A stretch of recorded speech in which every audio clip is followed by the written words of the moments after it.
সামনে লোকসভা নির্বাচন আর লোকসভা নির্বাচনের টার্গেট মহিলা ভোট। নারী দিবসের আগে আজ রাজপথে নামেন মুখ্যমন্ত্রী মমতা বন্দ্যোপাধ্যায়। নারী দিবস উপলক্ষে কলকাতায় মমতার মিছিল। কলকাতায় মিছিল মমতা বন্দ্যোপাধ্যায়ের স্লোগান নারীদের অধিকার আমাদের অঙ্গীকার। কলেজ স্কোয়ার থেকে ডরিনা ক্রসিং মিছিলে মমতা বন্দ্যোপাধ্যায়ের সঙ্গে অভিষেক বন্দ্যোপাধ্যায়।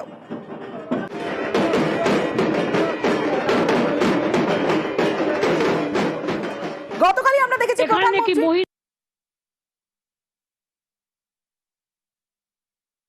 সবচেয়ে বেশি নির্যাতিত হন।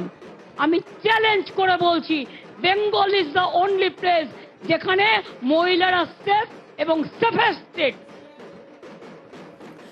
গতকালই বারাসাতে সভা করেন প্রধানমন্ত্রী নরেন্দ্র মোদী এবং তিনি বলেন যে বাংলায় মহিলারা নিরাপদ নয়।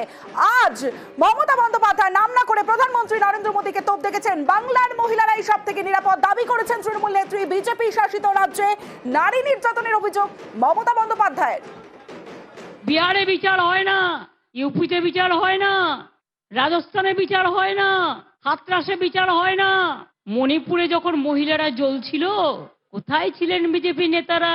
ক্যা পিন্টু বাবু এতনা গুসা কিউ হ্যায়?